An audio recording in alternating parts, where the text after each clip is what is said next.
Good evening. My name's Steve. I hope you can hear me. I've never done one of these before. It's exciting. I thought we'd just do a bit of a behind the scenes type after gig meet and greet type thing. Because why not? It's all we can do at the moment. For quite a few people. Welcome. Thanks for watching our new video. I hope you enjoyed it. We had a great time putting it together. It's been really good fun, even though we're still in our separate homes and not able to do this together. Thanks, B. That's good confirmation. I needed confirmation that you could hear me, so thank you for that. Just moving that hat because there's a lewd gesture on it. I just realized I didn't deliberately place it there. But hi, it's nice to be live for a change. There's no editing going on here. You should see the amount of editing that I have to do when I'm speaking about what I'm doing, you know. It's sometimes overwhelming when you start talking and then halfway through a sentence you think, what was I talking about then? But it's been great sharing the kind of process with you all, and it's great to read comments that you're enjoying seeing a bit of the process. I think we're going to carry on with that and obviously open it up to some of the players and stuff. And I guess on players, I just want to say thanks to our players and our musicians, because it's all good and well writing these arrangements, but without the musicians, there's nothing. And I think with an orchestra, it's perhaps even more apparent than, you know, with other kinds of music, because it needs every single musician to make the piece what it is. And the reason it sounds so big is that we've got everyone playing, you know, we've got so many people involved. So I want to say thanks to our musicians. I probably don't say it enough, but I'm so grateful that you enjoy playing the music and that you want to be part of something. So thank you. And thank you for watching as well. I mean, it's great to know that we've got an audience now more than ever, I suppose, because, you know, it's all right when we've got gigs because we can see that response and we can feed off the audience response. But now there's none of that. And so it really means a lot that you join in here with the chat and that you engage with us and comment on our videos and messages and things. So thank you as well. It really means a lot. Got a few messages. Felipe, hey Felipe, you caught the last bit. Don't worry, you can watch it whenever you like. That's the great thing about YouTube. Who else have we got? B. B is one of our musicians. She's one of the oboe players, and I've known her for years, since university. We studied together in Manchester at university. Welcome, B.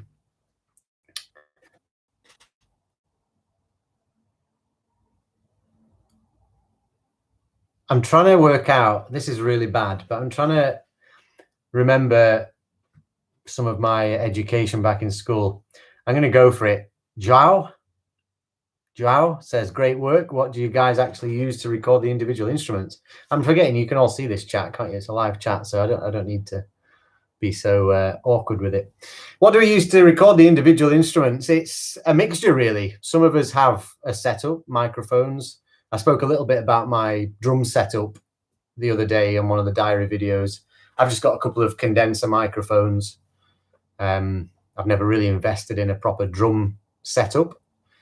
Maybe I will at some point, but I've always kind of liked to go to a studio to record, and I suppose this is still temporary recording at home. We want to get back to doing it properly as soon as we can.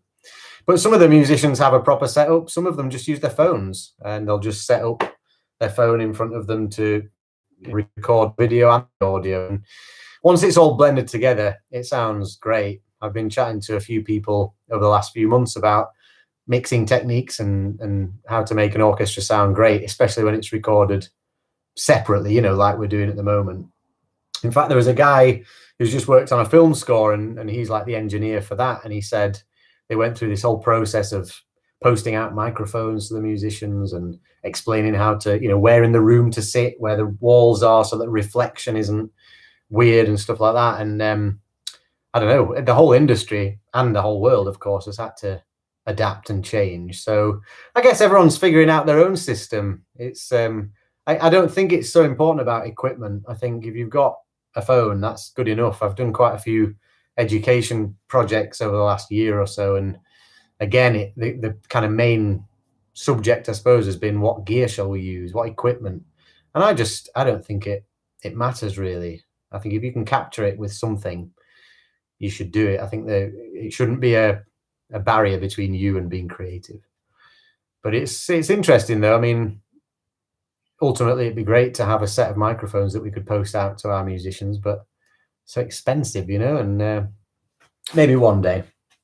Hey, Rhiannon, who said hi, a stranger. Rhiannon is our orchestra manager and one of the viola players, and is very much part of the process for me. I will send her, you know, ideas, and she'll send me ideas, and I always run things by her before we kind of hit the green light with the players and stuff. And it's great to have Rhiannon as my kind of partner in crime with that.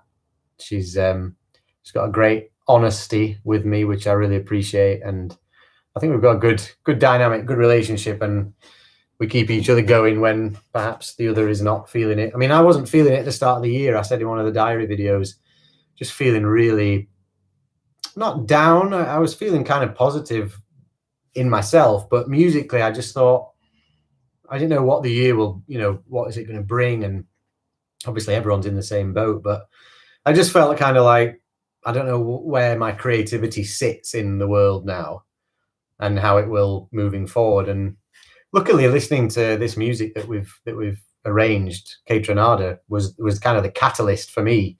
Really got me inspired again and really kind of pumped up to create something. So I guess another thank you is to Kaytranada for doing for writing and producing such amazing music. I wonder actually if people knew of him, you know, our audience knew of him, because I know some of our musicians had never listened to him, and I think that's one of the reasons I love doing what we do. It's always great when someone says, "Oh, I've never listened to this guy before." Like, you introduce this, or like when someone introduces things to me. I was chatting yesterday we did a little Instagram live thing, and I was saying, you know, Rich, our bass trombone player, introduced me to Skrillex, and I see Skrillex's music as kind of this important part of Kaleidoscope, because it was the project that I guess we kind of launched with 10 years ago.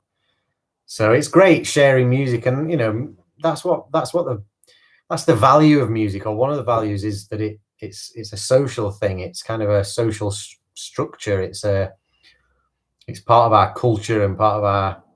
I was chatting to Simi, our violin leader, about this. She says it a lot better than me, but it's such an integral part of life, and I think not just as audiences but as musicians, it's really valuable in the world. And I think I've realized this over the last year, you know, not being able to perform, there's still a place for music. And I guess coming back to my kind of feeling at the start of the year, there's a place for creativity. There will always be a place for creativity, even with, you know, lockdowns and pandemics and whatever else we're faced with. But speaking about 10 years ago, we're celebrating 10 years of Kaleidoscope this year. It was 2011 when we first got the band together in Antwerp Mansion in Manchester. We got together to play through some music. I'd written some stuff. I'd collaborated with my friend Rich Reason on some stuff. We had Riz MC was involved then, and some projects, and it was a really good kind of experimental, exciting part of the process, because it was just let's get people together. Here's some music, and let's see what happens. And 10 years down the line, it's quite humbling, really, seeing what we've achieved. And I'm really proud of what we've achieved, especially over the last year, but particularly over the last kind of 5 or 6 years since, I don't know, I guess I made a conscious decision to focus on this. It's what makes me happy at the end of the day. And I think, you know, that's all that matters, really. And I see a lot of comments saying it's the most underrated channel on YouTube, which is a kind of bittersweet compliment. I mean, I wish we could reach more people, and I'm sure we will, you know, doing more projects, more people more subscribers, more people get in touch and say, oh, I've just discovered your music. And, you know, we're stuck in this place at the moment in the world where it's all about numbers and it's followers and subscribers. And I admit I'm always sucked into that. But I think at the end of the day, it doesn't matter if there's one person listening or 10 people listening or 10,000 people listening. It's still a connection with people around the world. And I absolutely love that. And over the 10 years, we've built a bit of a following, and it feels great as a musician to be able to, be in touch with people and connect with people, especially all around the world. And I guess this is one of the positives of where we're at now is there's a lot of things happening online. I mean, one reason I wanted to do this was that I really miss after gigs going and chatting with people and, you know, meeting the audience. So I thought with this, it's, although I'm not interacting and I'm just reading comments, rambling, it's still nice to kind of have you here. And I know there's people watching, and it's nice to kind of engage with you this way rather than just putting music out and hoping you're enjoying it. But thank you for your comments again. Like I say, it really means a lot. I'm going to read some more of these rather than rambling. Hear you loud and clear. Thanks, Bob. Thanks for the reassurance. Sean Dolphin 6837. Hi Steve, I watch the Avicii tribute most weeks. Give me the shivers. Thank you. Like I really appreciate that. That was the Avicii tribute was another kind of pivotal moment for us and for me, because I think I'd been suffering with mental health kind of issues, but not realizing that they were mental health issues, you know, just thinking, oh, I'm worried or I'm down. And to look into it more, I realized that it's a lot of my colleagues are suffering with this similar things. One thing that keeps coming up is imposter syndrome. And, you know, this last year is really, like I say, where do I fit? Where does my creativity fit? That's that imposter syndrome. But the Avicii tribute was, you know, I don't know why I'd always listened to Avicii's music, but it really kind of stopped me in my tracks when he passed away. And I guess I looked up to him in a you know, as a musician way. I kind of thought, wow, this guy's amazing. And to hear that he'd passed away and that he'd had all these struggles, it just really, I just kind of started to think what was important. And I felt like we needed to do something that would help to raise awareness for mental health of musicians, because musicians' lives aren't as easy as perhaps people think, or it's not as glamorous as people think. I think there's a tendency that people see the superstars who also suffer with these issues, but they see the superstars and that's it. Whereas there's a whole world of musicians who are professional musicians, busy, active musicians, but maybe they've not got the fame, they've not hit the kind of, you know, they've not had the look, because let's be honest, it's all about look. They've not had that. And I think those musicians are almost kind of not considered, they're not thought about because they're not in the limelight, but they are busy and they are going through this same lifestyle, traveling a lot, which, you know, it can be glamorous. You're on a plane, you go to Italy to play a show, it's great, and there's free alcohol and there's all this stuff, and it's like, wow, what could be bad about that? But obviously, as we see with people like Avicii, it's not all fun and games, and it can be very difficult. And so I'm really glad that gives you shivers. I mean, that obviously has a reaction. Your body has a reaction to it. And again, this is the power of music, but it's great to know that we have that impact on you. And obviously, you know, it's Avicii's music. I just took it and made it orchestral, but his melodies, his, you know, harmonic language is what the music is. I suppose it's a different flavor, isn't it, when it's played by an orchestra? And that's what we try and do, is take music and do it differently. I'm going to try and read more of these. Felipe, Steve, how do you go about recruiting musicians? What are you looking for? And do you usually reach out to people, or is it more from an application process? We don't really have an application process. I mean, I wish I could have Rhiannon on the call here, because that's her department, really. She kind of does a lot of the personnel and admin, but it's basically musicians that we studied with, people that we knew through being, Rhiannon was at the Royal Northern College of Music in Manchester, and I was at Manchester University. And I guess it's almost like a large version of a band. We just got musicians together, you know, 10 years ago and said, do you want to do this thing? And a lot of them have stayed with us. Some people have gone on to other things. And I guess it happens on a recording session or gig by gig basis, where one of the kind of regulars or one of our kind of what's it called, historic members, I don't know, one of the people can't do it, and then someone else, or they recommend someone, and then they come on board, and so we just find people, I guess, in a very organic, natural way. We've never done the application process. Some people contact us. Lewis, one of our double bass players, he messaged Rhiannon, I think during the first lockdown probably about this time last year, just said, I saw you doing these remote recordings, can I be involved? And we were like, yeah, I mean, who doesn't want more basses? It's all about the bass. But yeah, I mean, that happens, and I'm giving myself more work by saying it, but at the moment, anyone can really be involved. I mean, it might not get videos finished if I have hundreds of people, but no, it's a tricky process, isn't it? Because orchestras, I guess traditional orchestras do have that audition process, and then you become a member. But I guess we try and do things differently, and a lot of the shows that we do and a lot of the projects that we do are bespoke, and they're very unique, I suppose, like the Cream Classical shows, which we're so excited about happening in September, hopefully, fingers crossed. I feel like hopefully is like my number one word at the moment. Hopefully this, hopefully that. But yeah, things like the Cream Classical, so it's kind of, I don't know, I'm sure Rhiannon would back me up here. It's a constant finding our feet thing with Kaleidoscope. I mean, that's on every level, musically and how we operate and stuff. So it's yeah, it's difficult, but it's I love doing it, and I know Rhiannon does, and I know the musicians do. And if you weren't here at the start, I want to say again a big thanks to our musicians, because they're everything. If it wasn't for them, I'd have a load of paper with dots on. And I think that's one thing that's great, is that we're able to, I don't know, keep orchestral music fresh and introduce it to people who wouldn't listen to orchestras at the end of the day. Looking over here. Would you ever come to the Edinburgh Festival? Yes. Yes, please. Hook us up. Hey, Steve, thank you for making the music you and your orchestra make. You're welcome. Thank you for listening. My students love watching your videos. Have you all discussed ever doing a tour in America? Yes, please. Again, hook us up. I think we would love to come and do a tour over there. I'd love to do collaborations with some of these artists that we, reinterpret.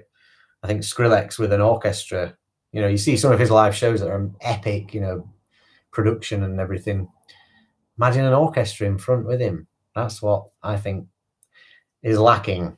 Red Rocks or something like that, where in that epic kind of auditorium orchestras and stuff. And that's ultimately the goal, is to try and collaborate with these, and we've had some of those artists have been in touch. Flux Pavilion was one of the first suites that I wrote, and he got in touch with me. I remember, I think it was 2014. I remember getting an email, and he said, "Hey man, great suite, I loved it." And I was like, "Oh, this is cool." And then he was working on a new album, and he sent me a load of tracks and said, "I want the orchestra on it." So if you don't know Flux Pavilion, he's a British guy, and he's done really well in the States, actually. He does a lot of big shows over there, but his album Tesla features us on a few of the tracks. Iron Heart, Feels Good, I think a couple more. But it was so great. I mean, we had a good budget to work with for that, and we were in the Halle Orchestra's recording studio in Manchester. He came and listened in, and so yeah, we want more of that ultimately. And how do you get someone's attention? And I kind of figured early in my life that it's not by saying, "Oh, I've got this cool idea," because ideas are great, but if you can say, "I had this idea and I did this," I think people kind of take you more seriously, I guess. But yeah, hook us up. We'd love to come to America.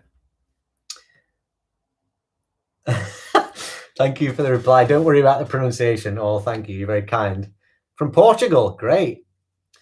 Have you guys ever considered approaching some 70s or 80s artists like Earth, Wind and Fire or Michael Jackson? Yeah, absolutely. I mean, I was chatting with my mum actually recently. She said you should do Beatles and ABBA and things like that, stuff that she was into. And I mean, there's no limit with this stuff. It's been hard to set some parameters. And I guess in the early days, it was electronic dance music that I was listening to, basically, primarily. But we've branched out over the last few years. We did Linkin Park and System of a Down. It was great to kind of, I don't know, approach that style of music orchestrally. I mean, there's things like Metallica have done orchestral projects before, and people like Meatloaf did that famous orchestral album. And I suppose there is no limit. And I think, you know, Michael Jackson medley or a suite or something would be, well, it'd be amazing, wouldn't it? I mean, Quincy Jones's orchestrations and production and stuff, and is so amazing as it is. I think that's sometimes intimidating, is when there's already those elements in a track. I think, well, it's been done well, so it's a bit kind of, yeah, intimidating. Whereas stuff like Kaytranada, where it's completely the opposite end of the spectrum in terms of production and sounds, I think that's where I'm like, right, there's no orchestration on there apart from maybe some samples, so I can kind of go to town and work on the orchestration. So, but yeah, in short, why not? I mean, Earth, Wind and Fire, wow, that would be very powerful. Alex, I'm curious, even after we return for some sort of normalcy here, I know, what is normal? Do you envision still creating these sorts of videos, maybe even collaborating with artists all over the world? Absolutely. I mean, Rhiannon and I have been discussing what our recording process will be moving forward, because we usually get together, I don't know, 3 or 4 times a year, and sometimes it's a day, sometimes it's 2 days, and we cram as much as we can into those 2 days. The last session we did was February last year, and we had 2 days, and we managed to do, I think it was 6 or 7 tracks, and that's recording the audio, then the video, well, recording the audio while filming, and then doing a kind of mime along to get better shots of the video. And they're very stressful days. I mean, they're exciting. I love them, but I go away kind of like exhausted, and I'm sure Rhiannon's the same, and I'm sure the musicians are. We do a lot of playing in a very short amount of time. But we were chatting, maybe it'd be good to record things like this and then get together to shoot the video. I mean, I've always wanted to shoot a video on a mountain with a drone, you know, and we're all going nuts. I mean, that'd be epic. So yeah, I think this year is going to change everyone's processes, you know, musicians, artists, creators, businesses, everyone. I think everyone's rethinking how they can do things. But the collaboration thing is something that I really want to focus in on. We can collaborate with anyone around the world. I mean, this is what social media is so good at, is you can connect with people all over the world. I'm hoping to connect with Kaytranada. You know, I want to get his kind of attention and see if he wants to collaborate. I remember saying to the guys when we recorded the Skrillex Face My Fears track a couple of years ago, and I stood in front of the orchestra and said, my plan is, rather than just popping it on YouTube or just recording it and kind of doing it through our own channels, I want to approach Skrillex's label and management and stuff and see if they want to release it. And I remember thinking as I said it, yeah, right, like, and hoping the musicians were like, is he having a bit of a moment or something? But it happened. It worked. I managed to contact, I emailed a lot of people. It wasn't just like, hey, and then sorted. But one person was able to put me in touch with his PR, and then it was all complicated, but it happened, and they released it, and it put us on a platform we'd never been on before. And I think that's, again, one thing that can happen through social media and through, especially YouTube. I mean, YouTube's great. I see a lot of videos come up on my personal recommendations, and it's like, is YouTube valuable anymore in 2021? And I think they're just clickbait videos. But I think YouTube's such a great platform. You can do anything. You can create. You can go on, basically have a live broadcast. You can do a premiere. I love the premiere feature because it's a bit of an event. It's a bit of a, join us at 7:00 and you'll see this thing. And I love that.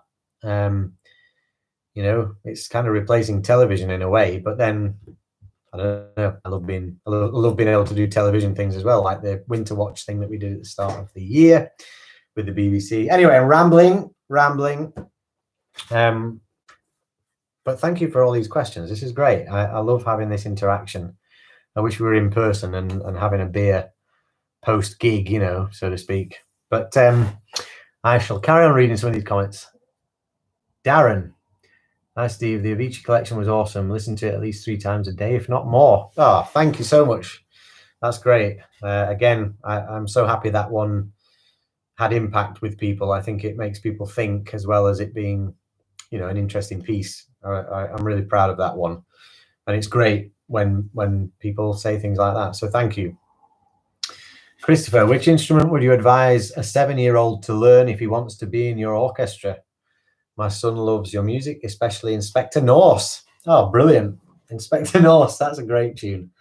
7-year-old, well, I mean, it's not really orchestral, but I'm a drummer, so I'm always going to say drums are the way. But no, I don't know, in an orchestra, it's difficult. To be in our orchestra, I always want more string players, because the larger the string section, the epic, I don't know, I always, whenever Rhiannon's booking players for a recording, she's like, how many strings should we do? And I'm like, as many as we can. Because I feel like the strings, and this process has taught me this, because I'm not looking at the strings as a section anymore. I'm looking at each player and how they play things. You know, I get everyone's recordings separately. And I don't sit there analyzing. I don't want players to think I'm sitting there like, But I do listen to every part that comes in and check that it, you know, fits and that it's right. So I hear each person's playing style and sound and the timbre of their instrument. And so, I don't know, I've had a kind of new, I always loved the strings, but I've got almost a new appreciation for it, because you can think of the strings rather than the players within the string section. And I think violin, I mean, I don't know how you play a violin. I gather it's quite difficult, but I would advise violin. I think it's a beautiful instrument. I've jumped into a rabbit hole now, haven't I? I'm picking out violins, and violas are great too. Cellos are awesome. So are double basses. Flutes are great. Oboes are great. Clarinets are great. I started on clarinet. I don't think a lot of people know this, but I started on recorder, and then that progressed to clarinet. And it was only through playing the clarinet that I was in a wind band, like a youth wind band. And I remember I've got home videos that my dad shot of these concerts, and I'm there playing, and then I'll be like this, looking at the drums, and then turn back around and be like, oh, I missed my entry. And that became the thing that I was obsessed with and became passionate about. So actually, I've got a good answer for this question. I don't think it matters really at age 7 what you start on. I was 8 when I started the clarinet, and I was 11 when I started drum lessons. So I think as a 7-year-old, I don't know, I guess take his advice, or take his feeling, you know. I guess ask him what instrument is your favorite, and then help, you know, let him start with that maybe, because that's the way to find it, is by just jumping in. And I suppose that's what I did, jumped in on a clarinet and then became a drummer, and I learned a lot through the clarinet. It wasn't time wasted. So yeah, see what your son likes, and I guarantee it'll be drums. Reading some more of these comments. Thanks for joining me. I've been rambling for almost half an hour, but I'll keep going as you keep providing me with questions. Right. Darren, thank you, Steve, for all the music you and the orchestra have done. It's pulled me through a deep depression. It puts a smile on my face. Hope you all take care and stay safe. All the best for the future. Again, Darren, thank you. I mean, it means a lot to hear that the music has helped you with depression. I think music has such power to, you know, on the surface it entertains, but deeper down, I think it helps people with all kinds of issues. There's a few guys in the orchestra actually who are kind of music therapists, and they do a lot of work with kids around music therapy. And I take my hat off to them. I think it's amazing to use your skill as a musician to help children or anyone with those issues.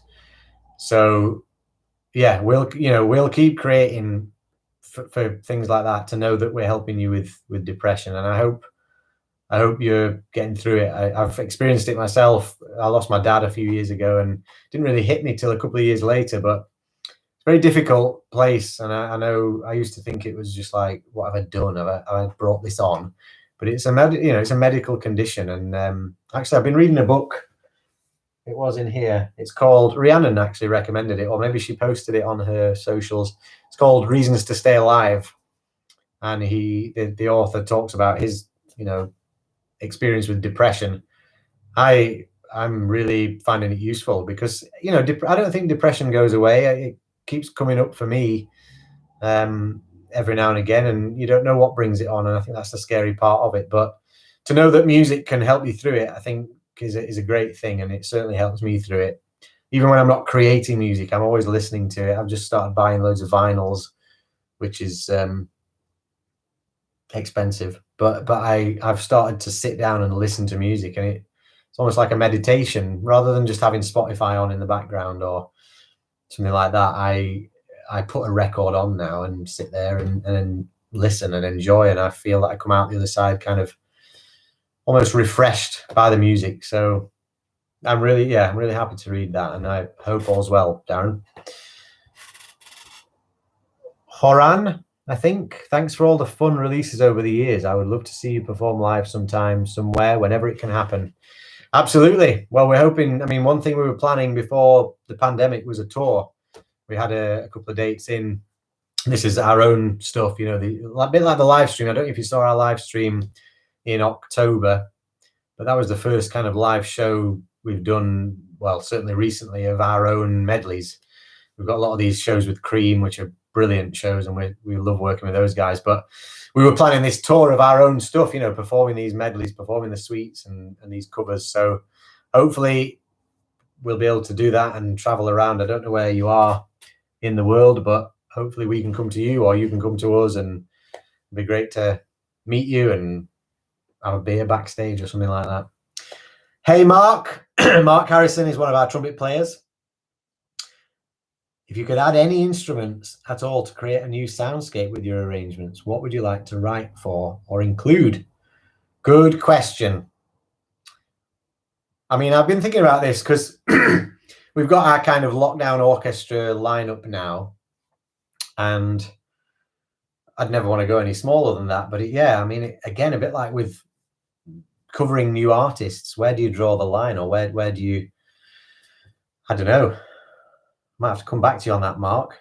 I think it'd be great to explore the production side of things. One of the great things with the Kaytranada thing is I've kind of jumped into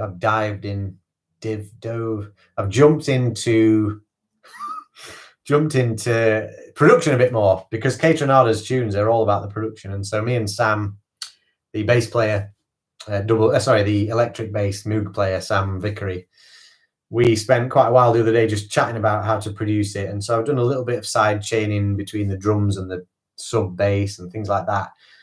And I'd like to go more. The problem with an orchestra, not the problem, but the thing with an orchestra is it's all there. And really, when we're all together, you just want to capture it. You just want to put a mic up, and the sound is the sound. And you can do things to obviously, bring up the level here if necessary and things like that, But it's all there. So to produce, I don't know. There's an element of me wanting to go into the hybrid world, kind of almost like film scores. Film scores we'd love to do, we'd love to get into that world. But that hybrid sound, electronics, maybe electronic percussion. But again, I'm a drummer and a percussionist, so I don't want to do samples. I want to play. But then I'm limited by my setup in the living room. And I guess soundscape though, there's a lot of options there. We can do what we want. I think maybe, Mark, we need to get on a call and have a chat about that, because I don't know is my answer. Do War of the Worlds music. Now that would be cool. Again, though, with War of the Worlds, it's already big and orchestral in a way, and I don't know, I feel like I wouldn't be able to do it any better. Not that I feel like I can do any of these artists any better that we do these orchestrations of, but it's just doing it differently, isn't it? It's kind of taking something non-orchestral, making it orchestral. Joran, I'm probably saying it wrong. From the Netherlands, great. That's not far. I'm in Aberdeen, so I could practically swim over there to you.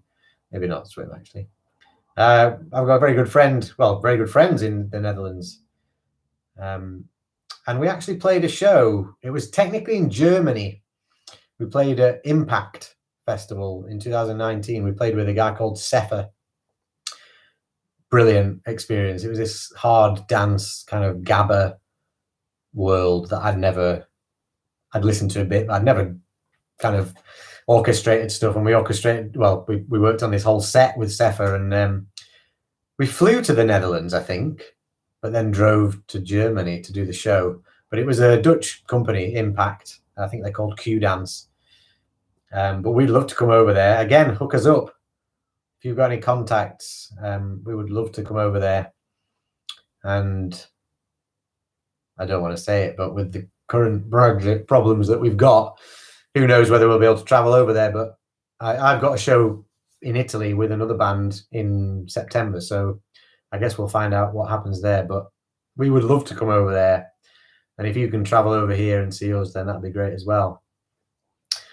I'll start wrapping up, I think, because feel free to ask more questions. Ask me anything, I'm going to do more of these diary videos, but it's good to know what people want to know about. I know there's been a few comments saying do more about the arrangement side of things.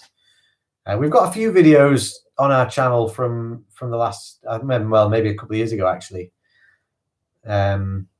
that I did about like the Skrillex suite and the Flux Pavilion suite, but I could go into real detail and talk about my process. It'd be really interesting, actually, because whenever you ask a musician or a composer about their process, it's difficult because I think they all have multiple processes, and I certainly do. And I always get terrified before I start. This was the worst before Kaytranada one. I felt like I didn't know what to do. I felt like I couldn't do it, or that someone else had done. That's that imposter syndrome. I felt like someone else had done the previous suite, and I decided to sit down. And I was like, this is not me. A friend of mine, Tom, who lives in London, we have this saying where when we don't know where we're at, we say, "This is not my office." It's actually a quote from Beverly Hills Cop. Now I'm really getting off topic, but in Beverly Hills Cop, there's this character who has to pretend to be another character, but then that character walks in on him being him, and he goes, "This is not my office." And that's how I felt, though, at the start of this. I sometimes think, can I do this? And luckily I've got, friends and family and my fiance support me and remind me and encourage me. But it was, it's almost like stage fright, I guess, except there's no one, it doesn't matter. If I can't do the arrangement, it doesn't matter. No one's stood there waiting. It's a weird thing, but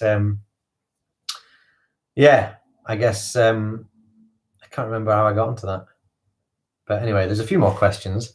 But first, cheers. I've had this sitting in front of me this whole time, and I'm celebrating our new video, and I'm celebrating our amazing musicians, and I'm very grateful to you for being so supportive and encouraging, because it's all right saying it doesn't matter if I don't create the music, but I feel like I'm creating it for you guys, and it means a lot having an audience as a musician.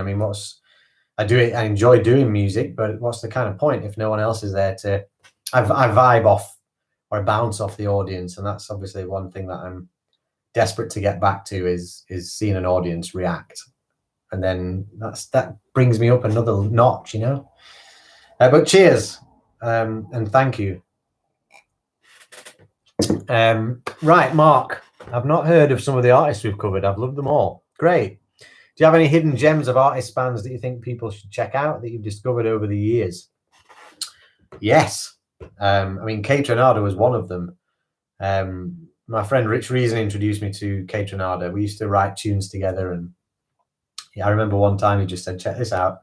It was actually the second tune in the medley, Killer Cats. I think it came out in 2012, maybe 11, 12, 13. And I remember just thinking, I've never heard anything like this. And I suppose I've carried on listening to his music, but I got one of his albums on vinyl, and hearing it on vinyl, it just blew me away. And I thought, this is the next one for Kaleidoscope. Other producers, wow. There's a great drum and bass producer called Urban Dawn, who I listen to a lot, and I've kind of toyed with the idea of doing some of his music. Again, it's drum and bass stuff, but it's very heavy production and quite a unique sound. So check him out. Some really if you want to have a bit of a dance. He did a great like drum and bass remix, not a remix, but like a reinterpretation of Come Together by the Beatles. Does it Come Together? Yeah, Come Together right now. And it's like, oh, it's just amazing. Check it out. Who else have I been listening to? Completely different field, but I've been listening to a band called Mandolin Orange. They're like a folk duo, I think, from Canada. Just found them on YouTube. This is why I love YouTube. I was watching a video of a guy I met in Canada a few years ago. And then the next video that YouTube wanted me to watch was Mandolin Orange. And I was mesmerized. It's very raw, banjo-y, mandolin, obviously, guitar sound. And I've got one of their records on vinyl. And it just is so inspiring. I'm not sure about doing it orchestrally, but definitely check them out.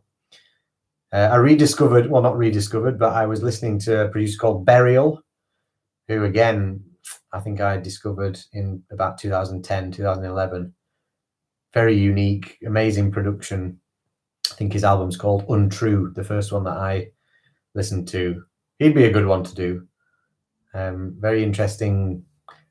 Yeah. In fact, there was a rumor once going about that Burial was actually J.K. Rowling.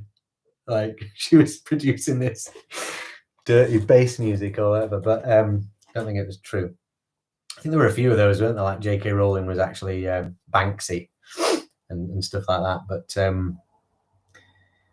yeah, I mean, this is one thing, though, I think I said earlier with Kaleidoscope, it's introducing, as well as introducing orchestras to people who don't listen to orchestras, it's introducing these kinds of producers to classical music fans. I mean, I remember my mum came to one of the Cream classical shows, and she's listening to all this trance house dance music, but she was there because of the orchestra. I mean, she's there to support me, I suppose, but she loves orchestral music, and so she's there listening to, you know, no, I can't think of any of the artists that we play in that show. Typical. Well, K-Class.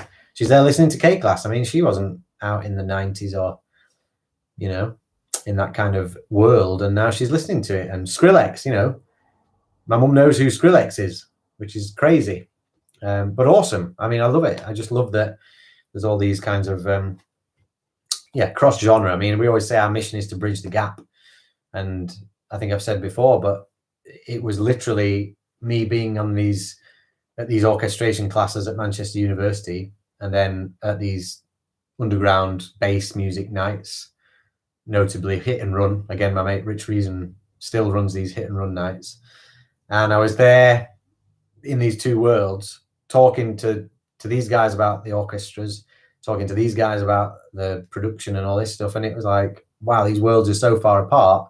Maybe I can be the kind of meeting point, and that's what I love. I love bringing those worlds together. Yeah, it really fascinates me. Hello from Granton-on-Spey. Amazing. Oh, I love it there. I passed through there. There was like a window of opportunity in October. I went camping in Aviemore with a friend, my mate Tom, who I mentioned earlier, and we stopped in Granton-on-Spey. We went to a little cafe, I think called The Taste of Speyside or something like that. It's great. Chatted about music, and the owner asked me for my autograph just in case I was famous. He actually said that, I think. He said, oh, just in case you get famous. And I was like, fair enough. Does YouTube pay enough to allow you to do this full time? Matthew Fox. No, it doesn't. It could, I think. I mean, YouTubers, you know, live off their YouTube things, but the thing with us is there's a lot of people involved, and we try and split projects evenly. I mean, not to go too much into the details, but that Skrillex thing that we released through Sony in 2019, I kind of said to the players, you know, because these sessions, the players don't get paid for them. They're all working on the promise that paid work comes along, and I think that's amazing. You know, it's like me, I love writing the music, and I'm not getting paid to write the music unless it's a project, you know, commissioned thing.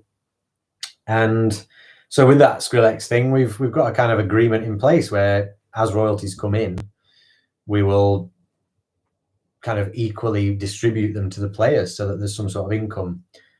I mean, YouTube's getting better at how they do their things. They do their kind of AdSense and all that stuff, but it's yeah, it doesn't go a long way when there's 30, 40 musicians. So no, that's why we've set up a Patreon though. You should go and check our Patreon page out. We're trying to figure out what to put on that platform because we want to share these kinds of projects with as many people as we can. So I'm going to try and do more behind the scenes things for Patreon. I think we're going to put our live stream gig onto Patreon. So if you want to watch that show, you have to become a Patreon. But that's a great way of supporting creators, actually. I know there's other platforms like Patreon now, but I was chatting to someone the other day and they said, you know, they just support this guy in, I think he's in Canada, because they love what he does. And I think they pay like $2 a month or something like that. But it means a lot that someone's kind of giving you that contribution. And I think that's one thing that YouTube's maybe behind on is being able to, not just through ads, but have people be able to donate. Maybe there's some stuff I don't know about, but definitely check out Patreon. It's a great way to support us and other artists. I was wondering, working in the event festival industry before COVID, I know quite a few smaller and bigger events here in the Netherlands. I normally work backstage building up stages and do sounds lights. Well, recommend us. We would love to come and work with you. So yeah, see what you can do, Horan. I hope I'm pronouncing it right. Okay, Ray Gibson. Hey man, I hope you're well. How can you help in addition to sharing the link?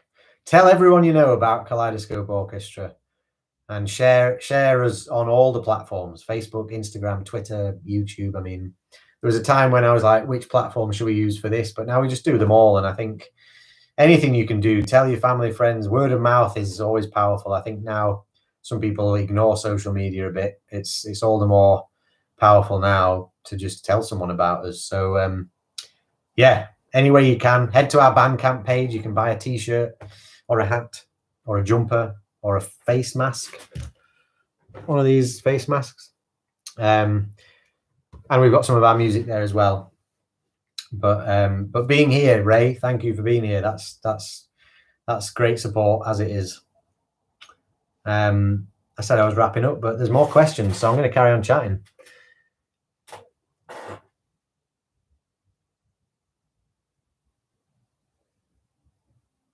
Kevin O'Keefe. Hi, Steve. Thanks for the music. Have been so enjoyable and an interesting take on the originals. Keep up the great work. Thank you. And yeah, come and see us live whenever you can. Have we ever thought of Daft Punk? We've done a Daft Punk medley. If you head to our channel, there's a Daft Punk medley that we did a couple of years ago. And we're doing these Daft Punk classical shows later in the year, hopefully. So keep an eye out for that. I think they're going to be really cool. Do you have any backstage anecdotes that you can reveal from your gigs with, for example, with Cream? Backstage anecdotes. I'm going to think about that and yeah, share some stuff. Here's one. This is a name drop though, rather than a backstage anecdote.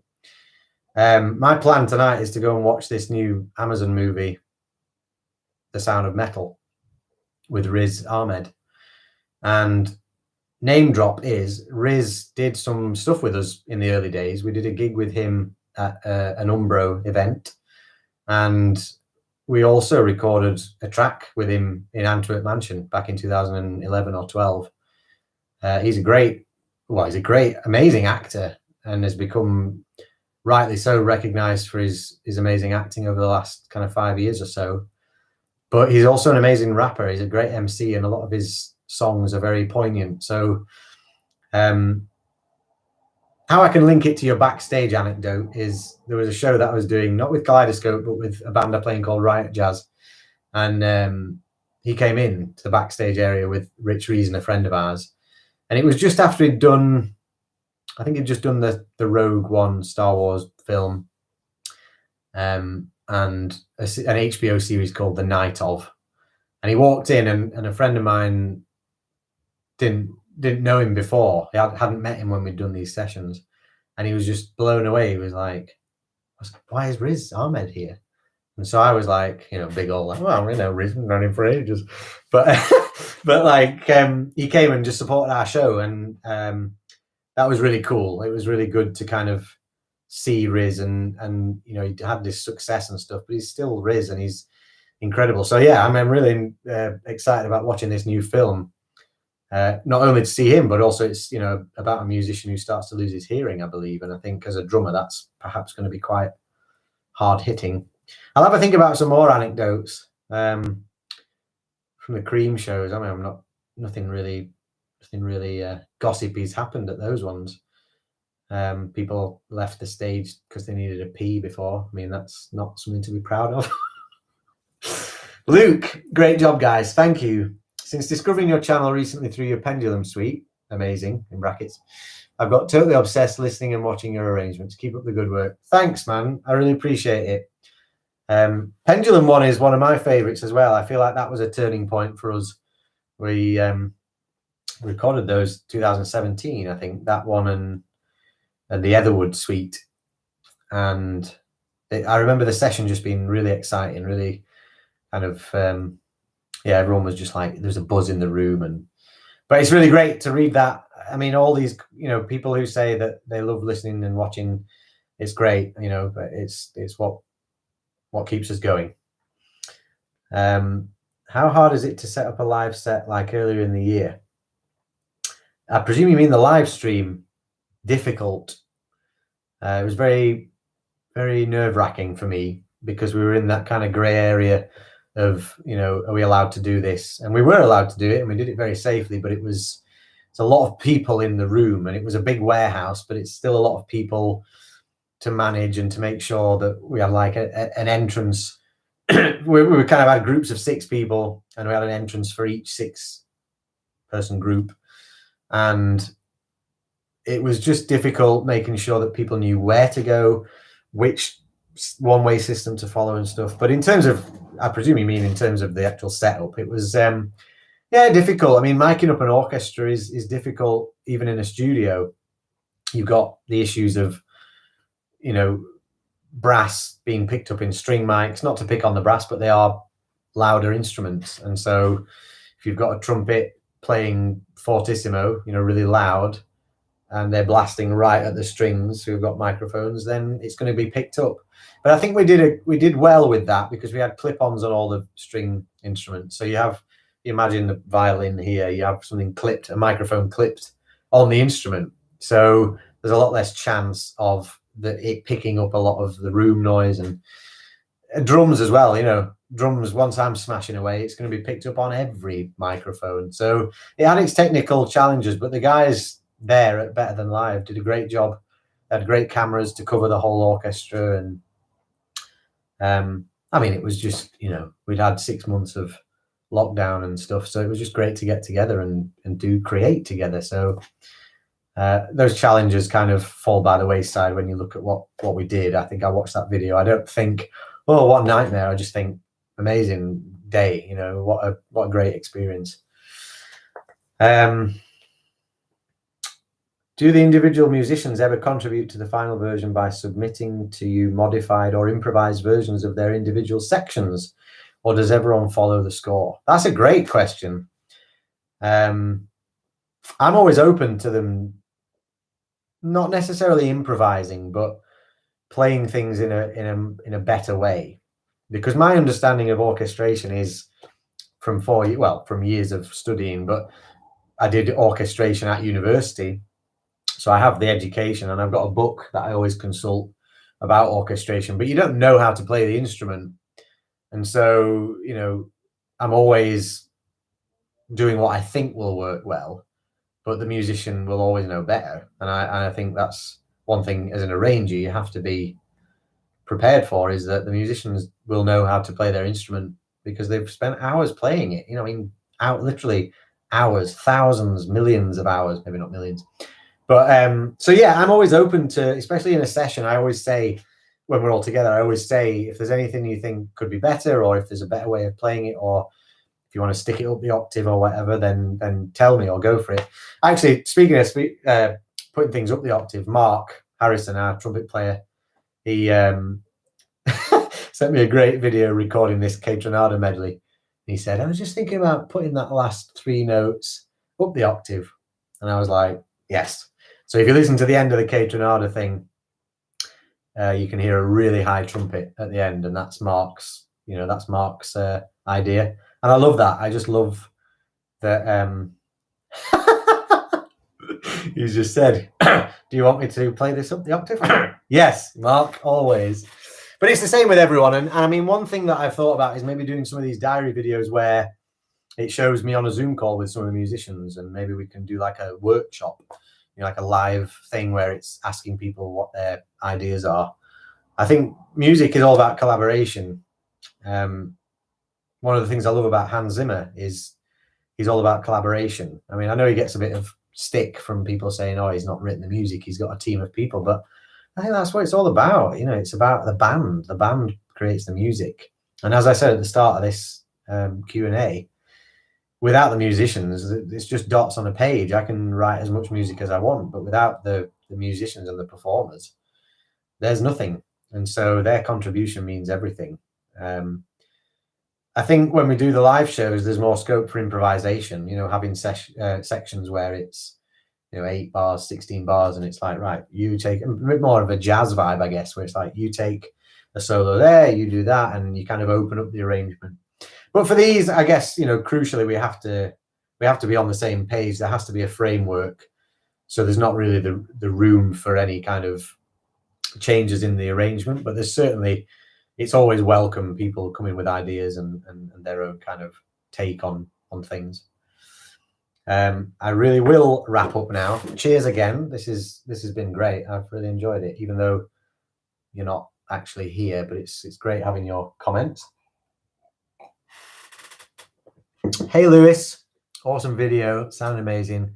Love discovering new artists. Thanks, man. Like I said earlier, it's great that when you've not heard of these artists that we do, I think it's a brilliant way for you to learn about new music. And likewise with me, there's no stopping people saying, oh, we should do this guy, we should do that producer or this band or whatever.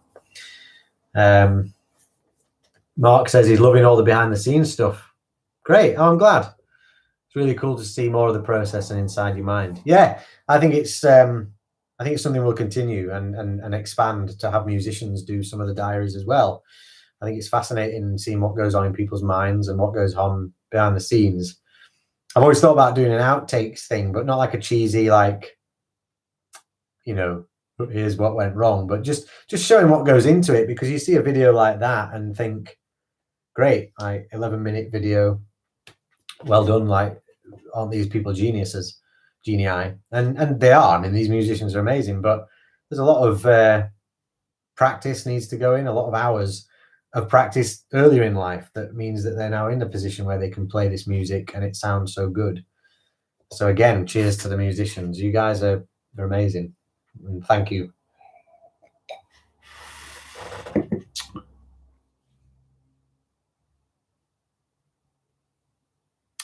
Sean says, how did you know which musicians were the right ones? Again, it wasn't about that. It was about musicians that we knew.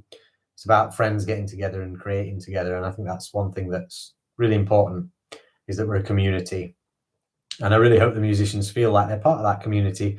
And I hope you do as well, the audience, because again, like I've been saying a few times now, it's all about that. Music is all about bringing people together, whether it's through live music or just the collaboration of musical artists. And that's one thing that we'll always continue to do, is have this community. And I'm really grateful that you're part of this community. Thank you so much for your support, for subscribing to our channel.